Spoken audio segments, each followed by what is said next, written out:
Okay? So, Richard, we will begin with you. Would you like to use one of these balls?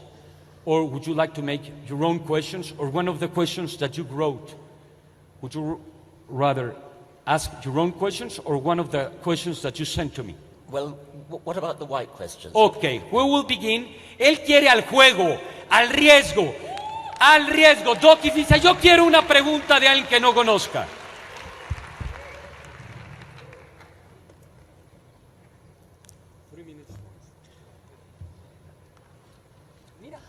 La pregunta es nada más y nada menos. This question is from Alan de Botton. Wow.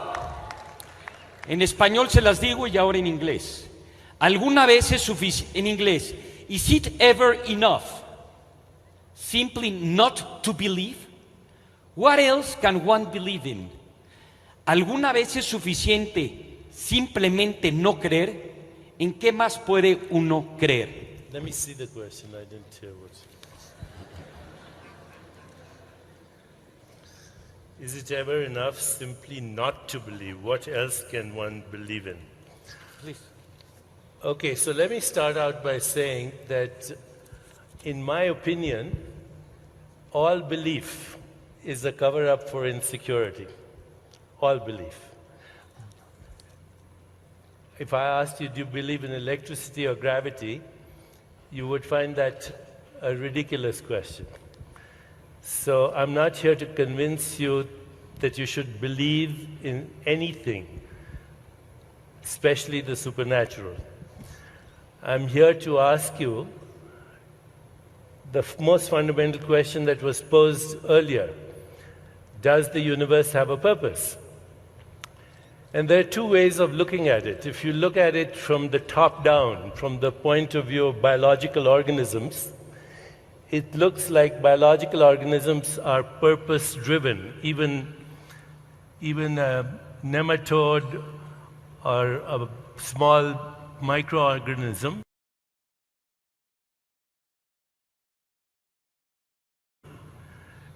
has some kind of sentience. It senses the environment, it processes it, it gets away from predators, it looks for food. So, to me, biological organisms are purpose-driven, there's no question. In the human nervous system, that takes on questions like, do I have a soul? Does God exist? What is the meaning of life? Why is there a universe? Why is there awareness?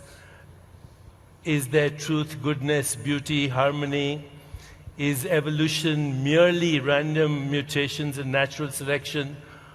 Or could there be other factors? Could it be guided by awareness and behavior?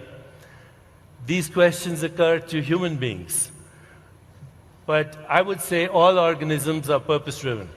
Now, when you look at this from the bottom up, from the point of view of individual particles coming out of the so-called quantum vacuum, there seems to be no purpose. It seems to be totally random for the individual particles that emerge from the infinite void, you might say, purposely, without purpose. But when you look at the sum total of their activity, you have a universe. You have constants that fine-tune the universe to be what it is. You have precise laws of nature which make sense to a rational human being. So I think even from the bottom up, I'm compelled to say that there's an organizing intelligence, there's a deeper consciousness that throws out this universe at the speed of light. Sorry, from nothing. Dr. Chopra. Time is over. Thank you very much. Un aplauso, por favor. So now, There is no question but that... you have 90 seconds, please. There is no 90 segundos en el reloj. There is no question, of course, but that individual organisms, nematode worms, birds, kangaroos, anything you like, behaves as if they have a purpose. You described apparent sentience on the part of worms. They react to stimuli, they approach things. Individual organisms, animals, plants, bacteria, all behave as if they have a purpose. That's precisely the problem that Darwin solved. Why do living things look as though they've got a purpose? Darwin showed showed the answer to that problem was evolution by natural selection. But that's a very, very different matter from saying that the universe has a purpose. This is a complete confusion of scale. Individual organisms have a purpose for reasons we understand very well, Darwinian reasons, but that is 100 miles, 1,000,000 miles from saying that something like the universe has a purpose. Purpose came into the universe late. It came into the universe late after the Darwinian process had got going, had produced nervous systems, had produced brains. Brains are things that have purposes. Brains have purposes.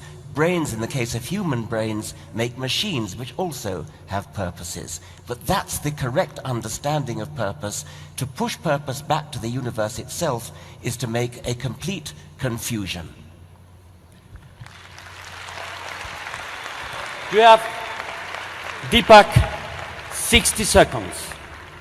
I think the confusion is because Dr. Dawkins looks at biological organisms as separate from the universe and not as activities of the universe. You and I right now are an activity of the universe. And as an activity of the universe, we are expressing purpose. But Dr. Dawkins did not address why the universe is fine-tuned so that we can have this conversation. Why are the laws so rational? What is the origin of these laws? To bypass that, we would have to propose 10 to the power of 500 universes that randomly arise from nothing. Not only is the universe arising from nothing, but this nothing seems to be the womb of creation, where nature goes to the same place to create a galaxy of stars or an electrochemical impulse in your own neural networks. Thank you very much.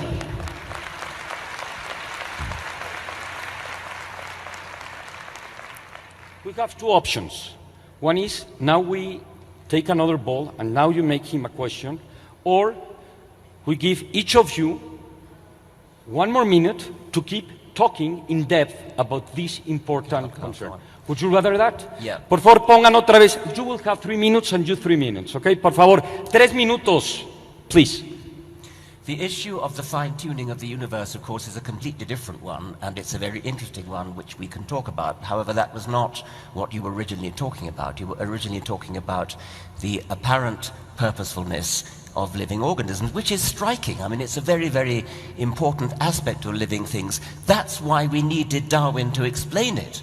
Darwin did explain it. Darwin explained how, starting with no purpose at all, nothing that you could call purpose, the laws of physics, working through this remarkable process called evolution by natural selection, gave rise to cells, to nerve cells, to nervous systems, to brains, to the illusion of purpose. Well, indeed, the very genuine purpose, because in living things, purpose is a very genuine phenomenon. We understand how it happened because of evolution. Now, to go back to the universe is another matter entirely. And now you've changed the subject and talked about the alleged fine-tuning of the universe, which is a very important and interesting question, one that is the province of physics. You and I are both biologists, not physicists, but we can have a go at talking about it. Some physicists have alleged that the fundamental constants of the universe are very fine-tuned, such that if any of them were any different, the universe would not come into being the way that it is, and we wouldn't have stars, we wouldn't have galaxies, we wouldn't have chemistry, we wouldn't have life, and we wouldn't have us.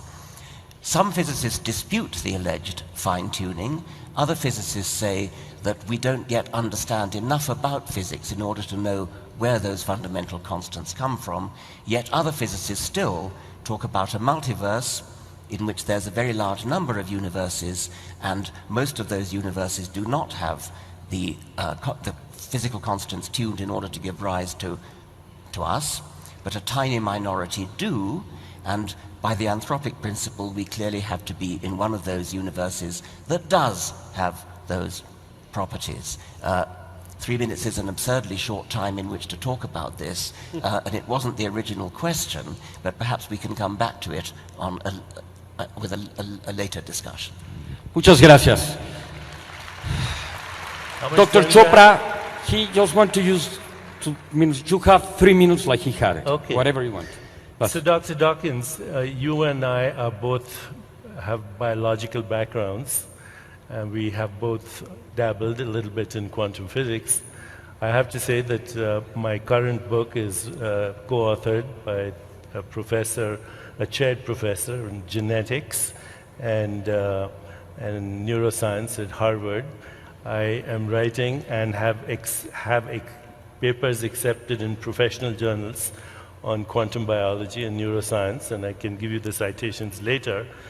But there's a school of scientists who believe that if you look across the universe, it shows the following properties: sentience at all levels. By sentience, I mean the ability to sense information, process it, and come up with an intelligent response. Complementarity at all levels, which means that the universe is empirical, but most of it is actually non-empirical, non-observable. It is wave-like. When you don't know where these waves are, they'd have no units of mass and energy, and it is particle-like, which have units of mass and energy. So it gets weird at this level. But it also seems to be self-organizing, it seems to be self-regulating, it seems to be self-evolving. It's an evolution. Of course, I'm not arguing with you that Darwin is right or wrong. I think Darwin made the most major contribution that we can have to our understanding of the evolution of species. But that's not the question. The question is, does evolution itself have a purpose? And I think, yes, evolution has a purpose. It's evolution itself. Evolution is guided by awareness, by consciousness, and the purpose of evolution is maximum diversity, because that's what we see in the universe. And what we experience as perceptual phenomena are not fundamental reality at all, because say that awareness is a singularity, perceptual experiences are many, and the evolution of species is actually the evolution of consciousness to express itself as multiple observers, multiple modes of observation, and multiple objects of observation. We are the eyes of the universe looking at itself. This brain is the observation deck for the universe to experience itself. That's the purpose.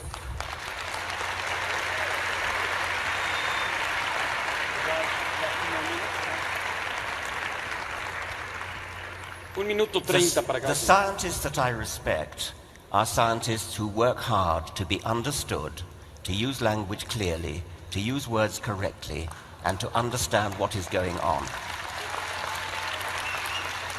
We have been subjected to a kind of word salad of scientific jargon used out of context with inappropriately, apparently uncomprehendingly.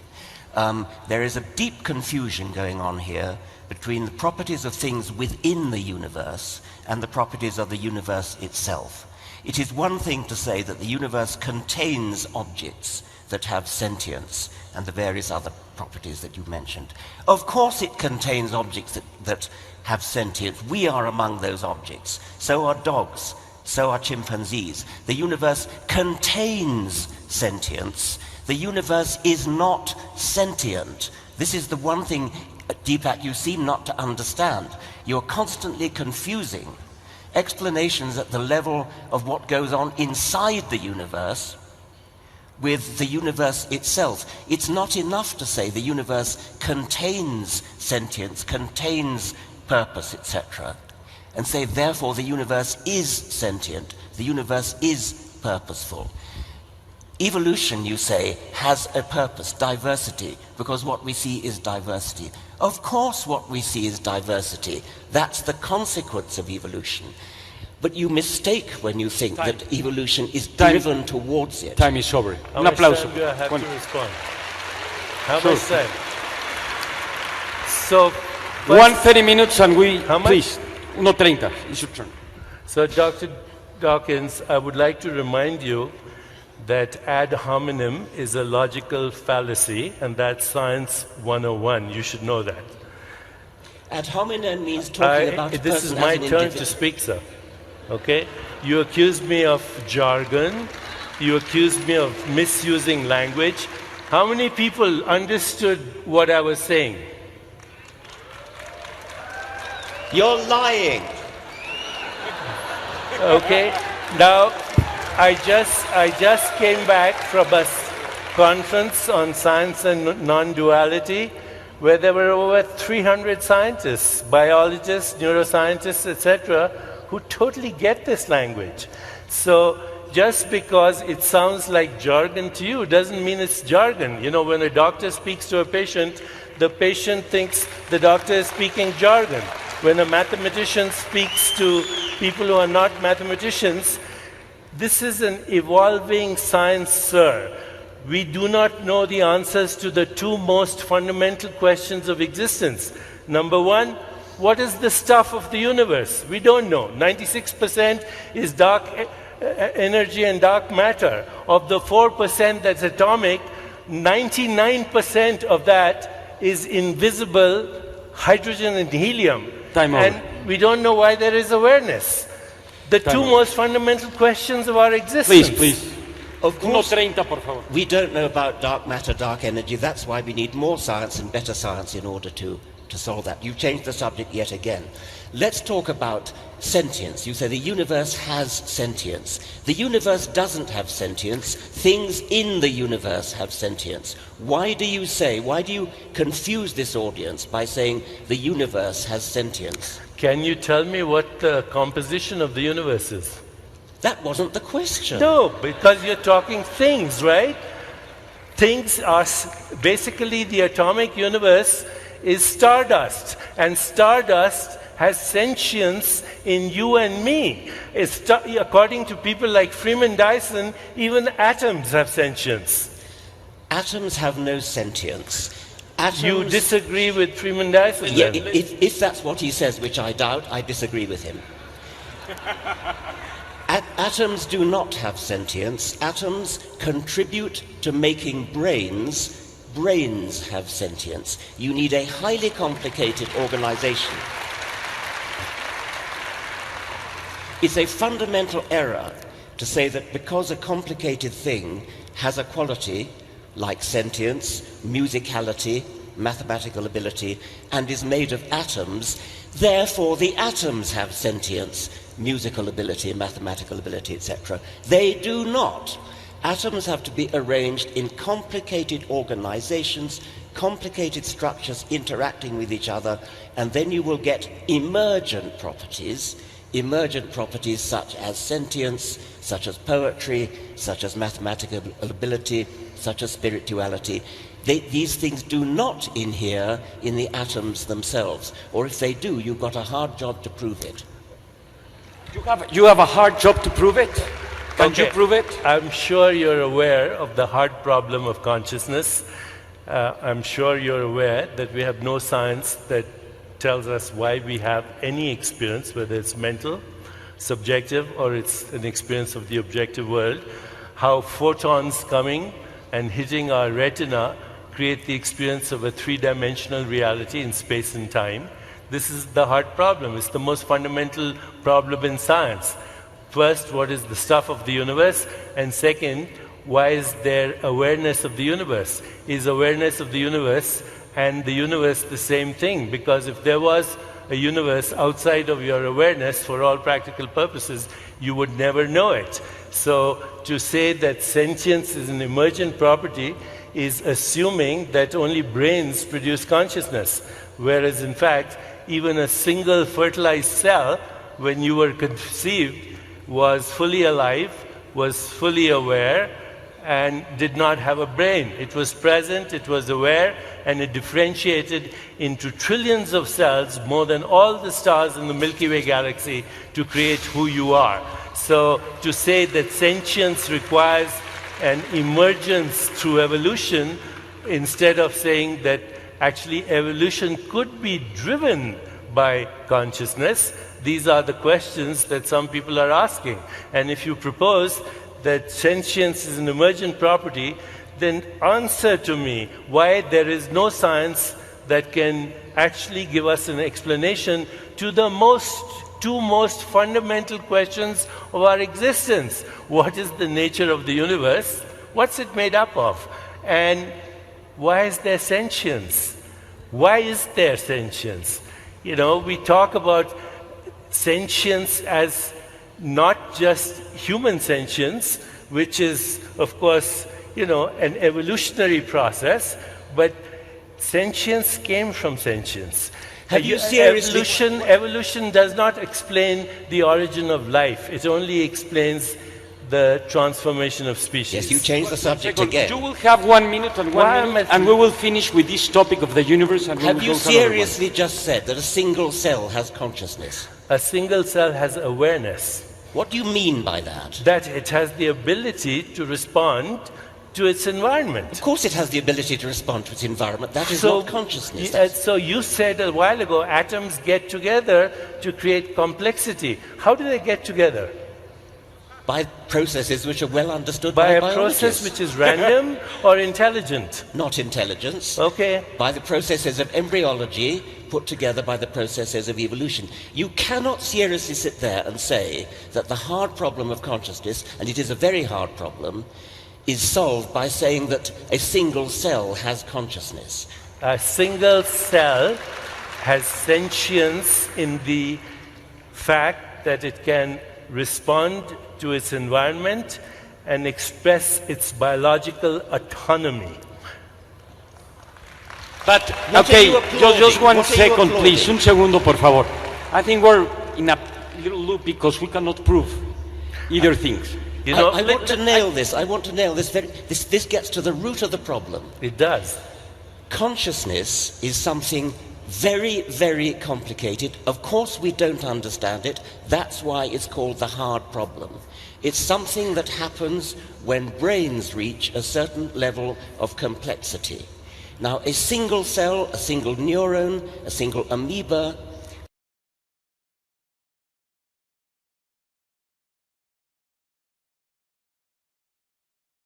a single cell, a thermostat even, has sentience in your sense. But that is nothing to do with... Has the ability to take in information, process information, and respond with autonomy. That is sentience. That's trivial. That's utterly trivial. You're confusing perception with awareness. Perception is not fundamental reality. If there was an insect with 100 eyes looking at me, it wouldn't experience the same me as you are. So perception is a species-specific and culture-specific experience in consciousness. It has nothing to do with fundamental reality, the awareness that differentiates into what we call, in us anyway, cognition, perception, imagination, insight, intuition, creativity, choice, freedom, the desire for meaning, purpose. All of that are expressions of awareness as consciousness and influence everything that we experience in life. You think a single cell has that? And you think a single cell has that? Has a rudimentary form of awareness. Do you think an atom has that? Sorry? Do you think an atom has that? According to Freeman Dyson, yes. Freeman Dyson says an atom has awareness. Yes, sir. Check it out. Señoras y señores, un aplauso para los dos. ¡Qué extraordinario! Also, Deepak, 1 second, please. At the end, the problem is that we cannot prove it very well, and we'll talk about it but just 1 second. Changing a little bit about the topic, the second box of our dialogue has to do with science. I have been very surprised that you, for example, you mentioned, well, both of us, we share the same background in biology, in medicine, in science. The question is, how come that you share the same scientific background and you differ so much? My question is, are there two types of science, or he went to a school that it was not really a very good school, or you went to the wrong school, or what's going on here? Or there is a physics quantum, or you went to the wrong school, or what's going on here? Or there is a physics quantum for you and for... Please explain me, how could you share this background? Would you like to go first, or you want me to go first? 3 minutos, por favor. My attitude to science is that we are fundamentally trying to understand how things work. Science is very difficult. It's very difficult to understand how things work.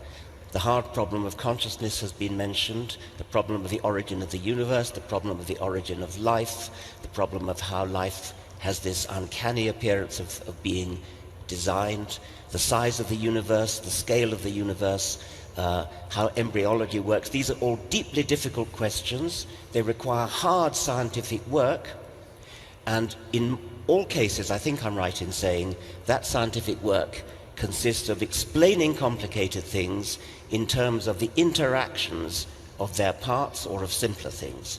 So we always try to explain complex things in terms of simpler things. We do not resort to magical language. We do not snow our audience with highfalutin sounding words that don't actually mean anything. We use words that actually have meaning. We use expressions that can be tested. We work hard at understanding the universe in terms of its component parts. We don't invent superarching entities which have no explanation in themselves. We don't invoke ideas like the universe has consciousness, the universe has awareness, atoms have awareness. If we have a difficult problem like awareness, we explain it in terms of the interactions between small parts working together in ways that scientists understand. If Freeman Dyson ever said atoms are aware, then he's wrong.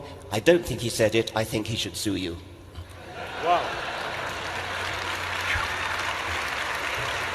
3 minutos. 3 minutes. Ad hominem is a logical fallacy, science 101. I'm not going to resort to the tactics that you use, sir. Friedman Dyson said it, and so did Schrödinger say that consciousness is in the universe. Max Planck said that mind is the matrix of matter. I could go on and on about the pioneers of the early physics, the quantum physics, who were compelled to include consciousness as a fundamental aspect of reality. Consciousness is the white elephant in the room. You require consciousness to come up with a theory. You require consciousness to design an experiment. You require consciousness to make an observation. Science is the offspring of consciousness. It is the product of consciousness. So that's the first thing I want to say. The second thing I want to say here is very clearly that there's no argument about the fact that evolutionary biology explains everything about the species going from one species to another. But if you want to understand science in its totality, you have to bring consciousness into the equation, because as we currently practice science, it's based on what we call a subject-object split. There's an observer involved in every observation. Science doesn't ask who the observer is, who's the observing self, where is the observing self. But in the absence of the observing self, there wouldn't be any observation and there wouldn't be any science. The observing self cannot be glimpsed by science and scientific methodology because it happens to be the observer. The observer cannot be observed. And that's where spirituality comes in. If you define spirituality as self-awareness, only consciousness can know consciousness. Only consciousness can explain consciousness. Only consciousness can understand consciousness. Any scientific understanding of consciousness through looking at the brain is at best inferential. You're looking at correlations of experiences in consciousness through objective means. So I think science is incomplete as a way of understanding fundamental reality. It's based on a fragmented view of reality. Subject-object split. Nature is one. The universe includes observers, modes of observation, and objects that are observed. So science, because it's fragmented, like religion, which has been fragmented, is capable of creating diabolical technologies. Everything that is wrong today in the world, today in the world, from global warming to biological warfare to mechanized death to eco-destruction to the extinction of species, is because science has evolved without the evolution of spirituality. Thank you. Spirituality okay. makes science complete. Now, okay. Well, I will have a few questions from. Please. I shall not make an argument ad hominem. My argument is ad bullshitem. Okay. You're violating all the rules of logic. Of course we need to understand consciousness. Of course consciousness is vital to everything we do. Consciousness is something we are all aware of, is something profoundly difficult to understand. It's something that science desperately needs to understand. That we can surely agree upon. That does not mean the universe is conscious. That does not mean any of the things you've just said. It means that consciousness is a subject which is worthy of scientific exploration. Proper scientific exploration, which means understanding consciousness in terms of nervous systems. Possibly in the future in terms of computers, because it's conceivable that computing machines may reach the stage of complexity and organization that they too will experience subjective consciousness. But whatever experiences subjective consciousness is going to be complicated, is going to be a very large organization of lots of small parts interacting together in very complex ways. An atom will never be conscious, nor will a single cell. So may I ask you a question? Have you ever engaged in self-reflection or self-awareness? Have you ever experienced transcendence? Have you ever questioned if perceptual reality is different from fundamental reality? Have you ever questioned the idea that science does not examine reality but creates models of reality? Have you ever thought that with computers will explain consciousness? Have you ever thought who will design those computers and where will those computers be conceived and constructed? If you have never experienced a fundamental, unique experience that has existed throughout history, through antiquity, it's called transcendence. It's experiencing the self. And it's the knowingness that the self of the individual is the self of the universe. I'm not talking this, creating this language by myself.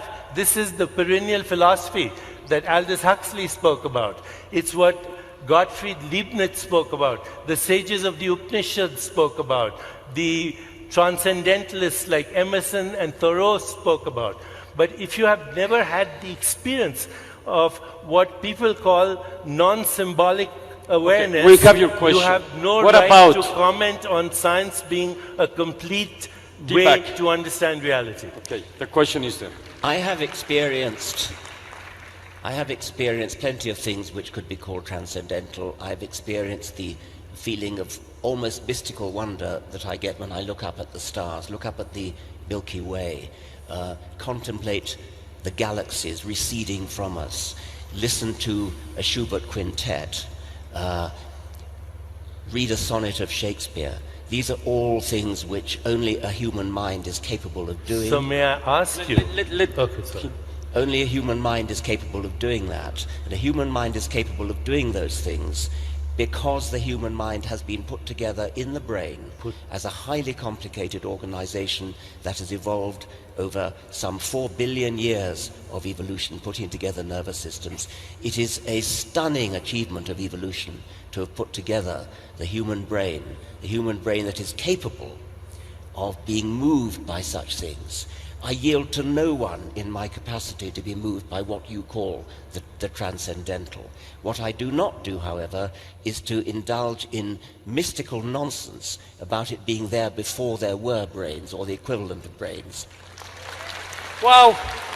Okay, now, 1 second. I want to ask him You one have question. the question. Okay. So I'm going to... Okay.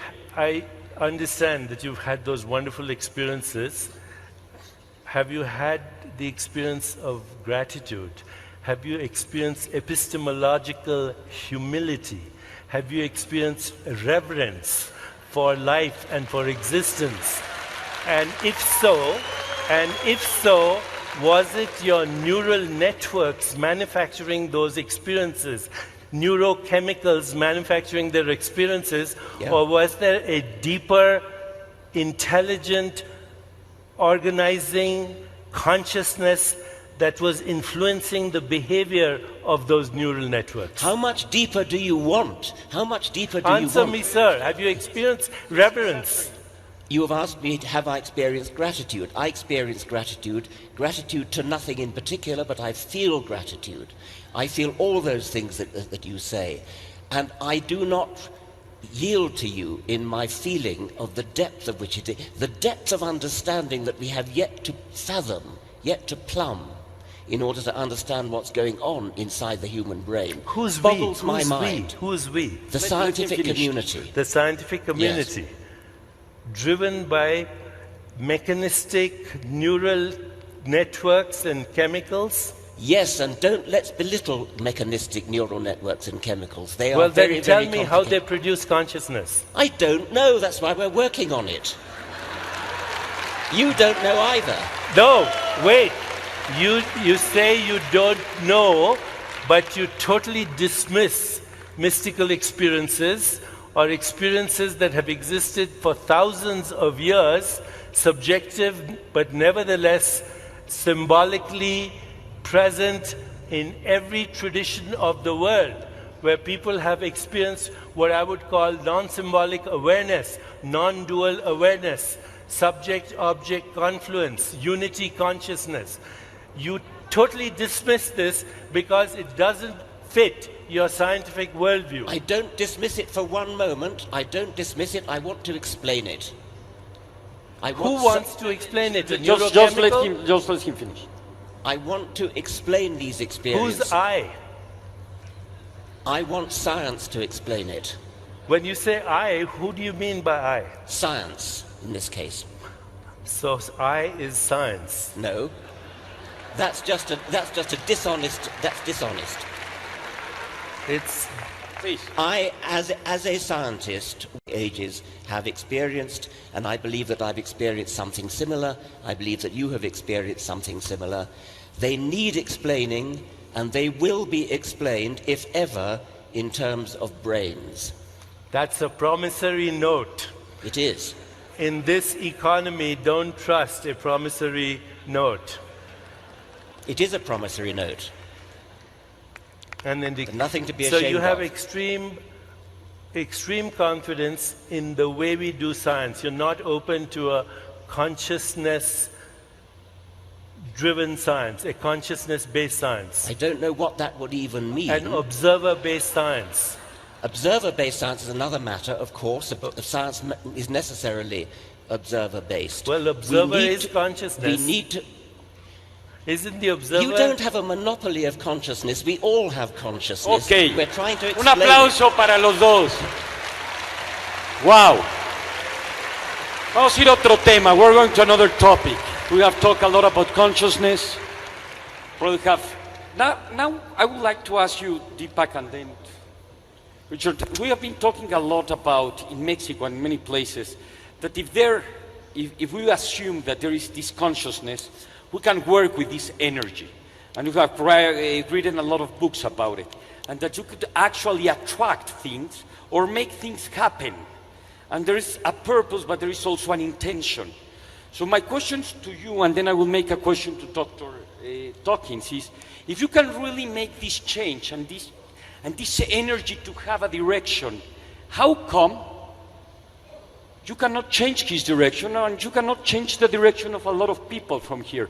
What is the problem with this energy that you are not attracting to make things happen the way you understand the world, because there is a way to do it?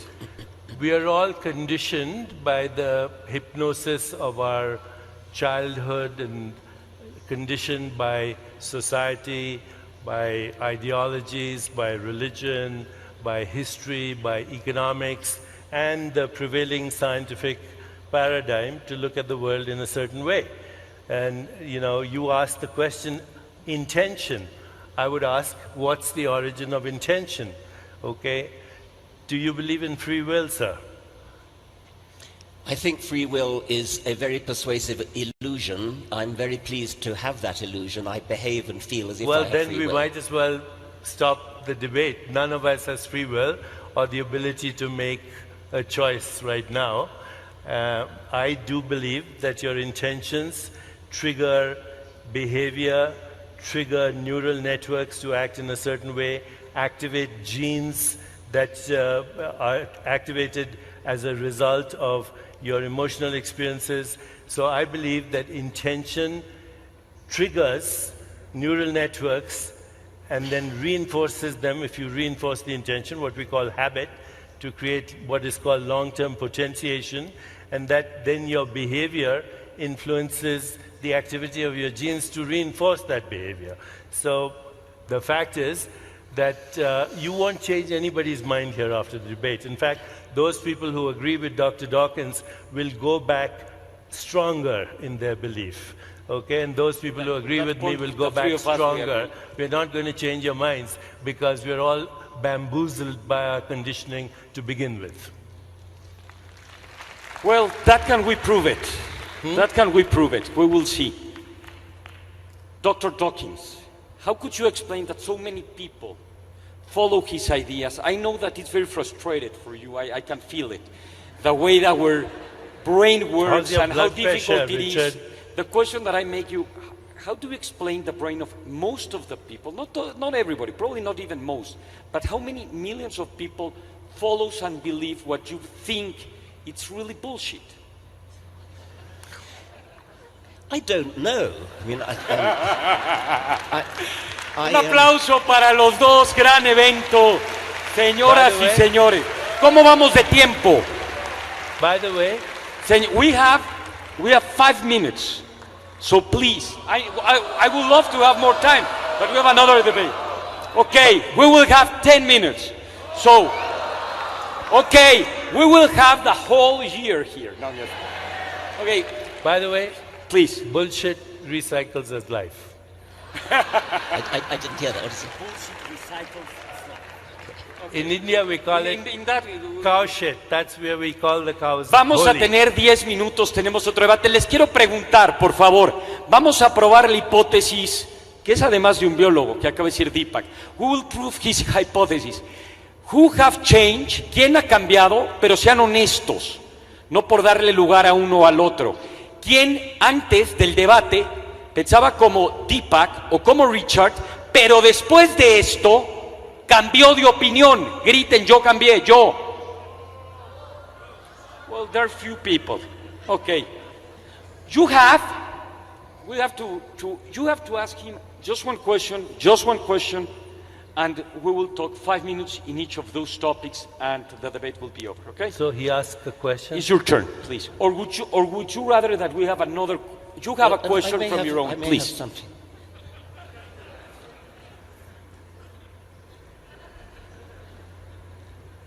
Still learning my way around this. Okay, this is a quote from Deepak. It's an interesting one. Evolution doesn't simply, this is from your book with Mlodinow. Evolution doesn't simply scramble old ingredients into new forms. nor does it just turn small clumps of matter into bigger clumps. Instead, evolution makes lumps of creativity. These happen in quantum form. That is, there is a sudden emergence of a property that never existed before. Quantum, there's a little gap there then, quantum leaps dominate in creation everywhere we look, but especially in the startling, beautiful novelty of life forms on Earth. The cosmos is ruled by creativity. Now, neither of us are physicists, so neither of us actually know much about quantum theory, but we are biologists, and you have used the jargon of quantum theory there to apply to evolution as though evolution, it takes quantum leaps, or what do you mean by that? The emergence of language, for example, from no language at all, is a quantum leap. Okay, the emergence of organisms, the transition of organisms where you do not actually see continuity, is a quantum leap. Quantum leaps are happening in consciousness and biology all the time. Right now I'm wearing biosensors, by the way, and these are measuring things like blood pressure, skin resistance, all kinds of things. This information can be transmitted to an iPhone and goes to a computer and scripts where we are doing digital monitoring of consciousness, how it affects biology. Wait a minute. So if I said, I know his blood pressure is rising right now just by me saying these things. So this is right there, proof of the mind-body connection. If somebody says, I love you, and it means something to you, your brain makes dopamine, serotonin, oxytocin, opiates. If the same person says, another person says, I love you, or the same person, and you're thinking of divorcing them, then you don't make dopamine, you make adrenaline and cortisol, and it happens instantly. There's a quantum shift in your biology just in the way you processed meaning. And there's no physical mechanism that explains how we process meaning in our lives. Only consciousness can process meaning. So when you say quantum leaps in evolution, one of the big problems in evolution right now, you will admit, is the missing gaps in the fossil record. Now, when I say that, evolutionary biologists will either snigger or raise their blood pressure, which he's doing right now. So, because they are so sure that evolution has only those two mechanisms, natural selection and random evolution. The current issue of the New Scientist has a feature article called Do Organisms Guide Their Own Evolution? And it talks about how phenotypes might drive the genetic expression, how use-dependent activation of genes will reinforce even the propagation of those genes through natural selection. The reporter who wrote the article, he called Dr. Doukins, by the way, who was extremely dismissive of him. Do you remember him calling you? Time is over. Otros 3 minutos. You have 3 minutes, Dr. Doukins. This really epitomizes the problem we're up against. You have used the word quantum leap in two totally different ways, and you've confused everybody, not everybody, I'm happy to say. A quantum leap. You have used the phrase quantum leap to apply to the origin of language and the origin of life and jumps in the fossil record. Now, this is a purely metaphorical usage of the term quantum leap. All you're using it for is a change that's occurred in the world for which we have as yet no explanation. A change. May I finish, please? On the other hand, you have used the word quantum in the proper physicist sense. You talked about digital information going to satellites and things like that. In that case, you were talking about quantum theory in the true sense of quantum mechanics. You are bamboozling people by using quantum in two completely different senses, giving them the impression that there's something about modern physics, something about the spooky aspects of modern physics, which is relevant to things like the origin of language or the origin of life or breaks in the fossil record. Now those three things, the origin of life, origin of language, breaks in the fossil record, are scientific problems. To the extent that we don't yet have the answer to them, we're still working on them. They have nothing whatsoever to do with quantum in the physicist sense. He has 130 minutes. You still have 130 seconds. Okay. It's your turn. 3 minutos, por favor.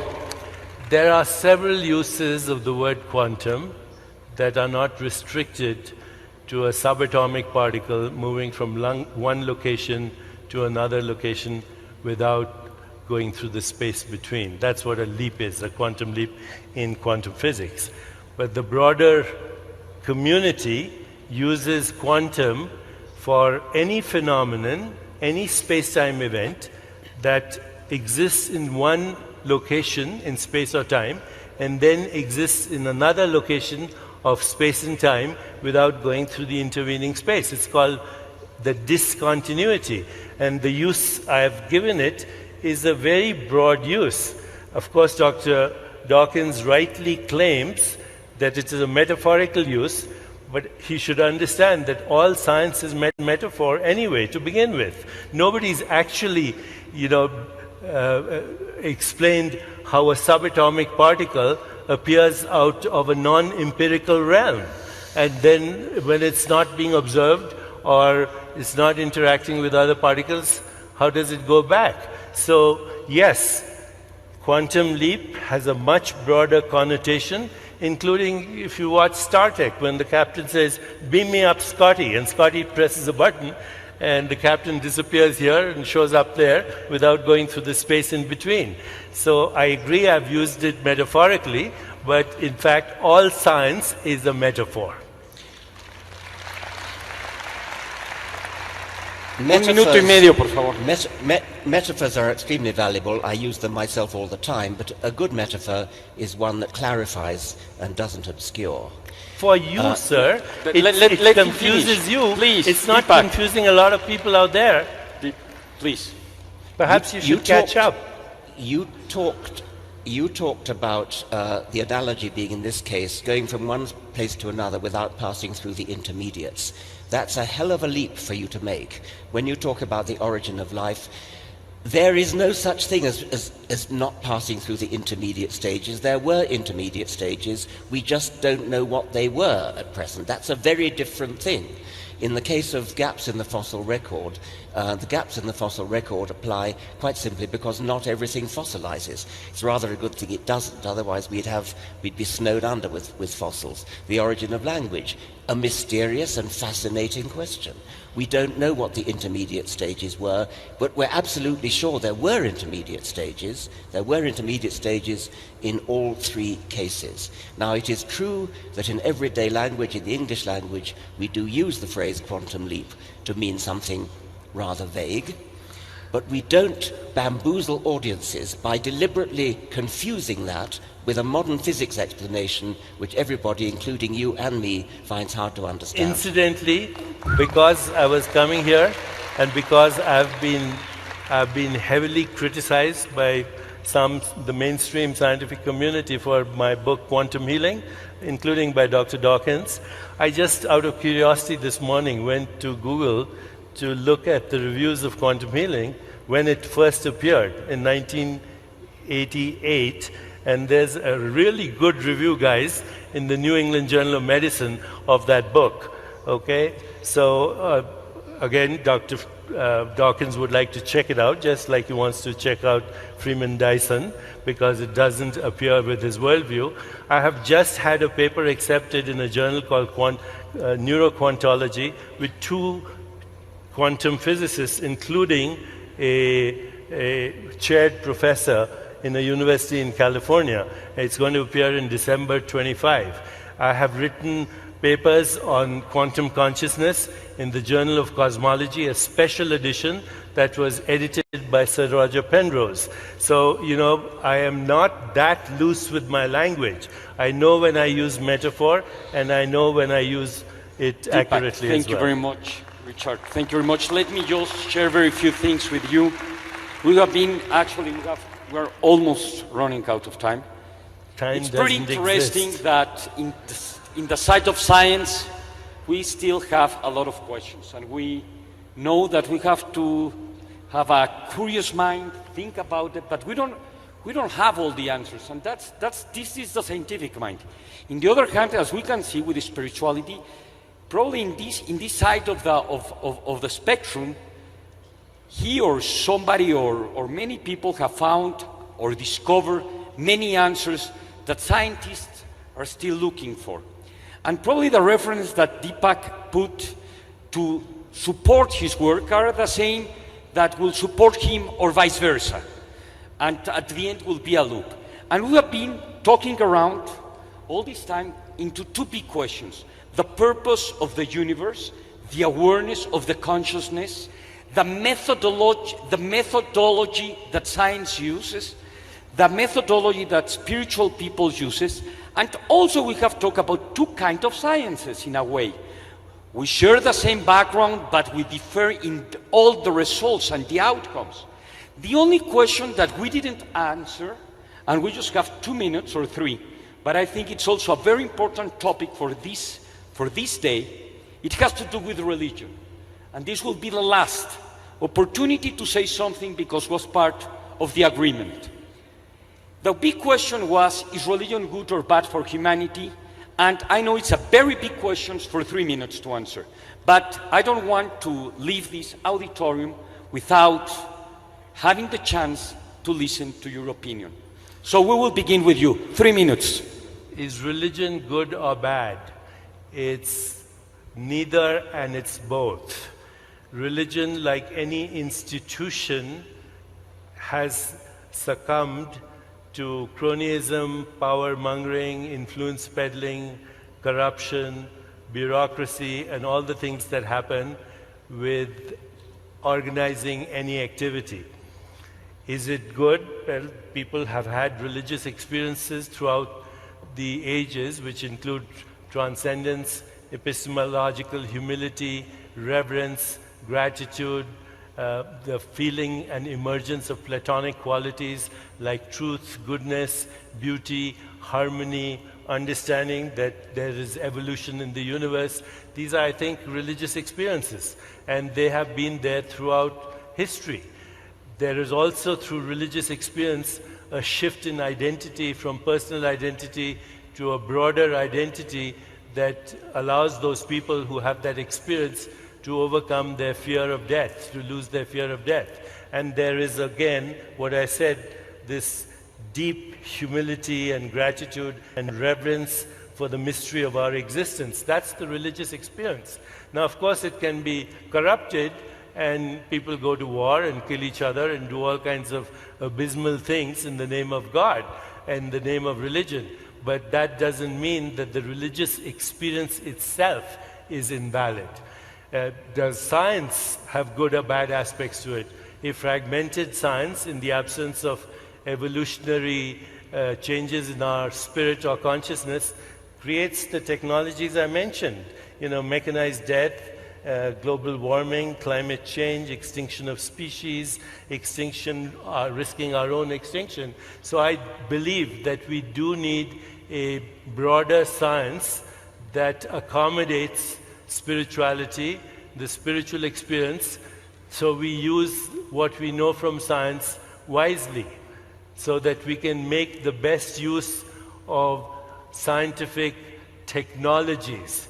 But I do say that science will never give us the answer into the meaning of our existence, into why there is a universe, why there is consciousness. Only consciousness can experience consciousness. That's why we need spirituality. If by spirituality I mean self-awareness, self-reflection, transcendence, and our own desire to know ourselves. In my view, our search for God is our highest instinct to know ourselves, to find meaning in our own lives, to understand why there is evolution, what is the purpose of existence. Thank you very much. Time is over.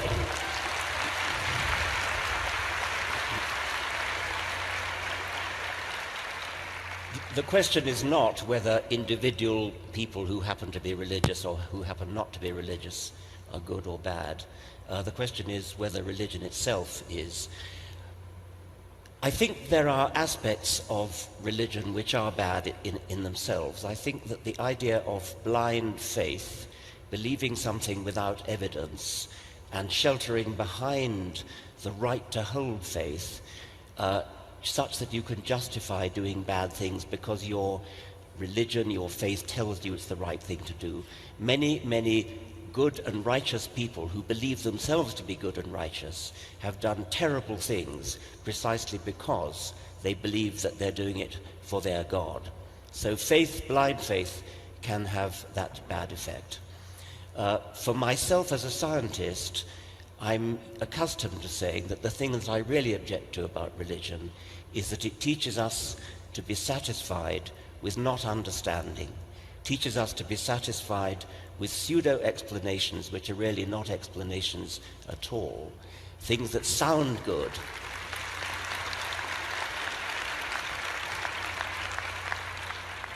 Things that sound like an explanation but which really aren't, which appeal to the emotions but don't actually explain anything. So I think that religion in that sense can be the enemy of science, the enemy of truth. But this evening I'm reflecting more that what may really be the enemy of truth and the enemy of science is willful obscurantism, whether it comes from religion or not. Wow. Can I say something? Sure. I just want to thank Andres Romer and Dangerous Ideas for bringing together this meeting, which would have never happened were it not for his effort. This is a once-in-a-lifetime meeting because I'm sure that Dr. Dawkins and I have no intention of meeting again. ¡Wow! Por favor, levántense todos, un stand ovation. Señoras y señores, el encuentro del siglo. Fotografía. Fotografía, dense la mano. Es un honor. Thank you very much. It was an honor, a delight to think about thinking with you. Pensar sobre pensar con Richard Dawkins, Deepak Chopra. Gracias. 20 minutos de break. Gracias. Libros, books. The Selfish Gene, all the books from both of them are in the bookstore. Please go and get. Are you able to sign them? Would you like to sign them? They will be signing the books. Ellos les van a firmar los libros. Es la gran oportunidad de tener un libro firmado por Richard Dawkins o Deepak Chopra. Vayan a la librería. Estarán firmando libros. Gracias.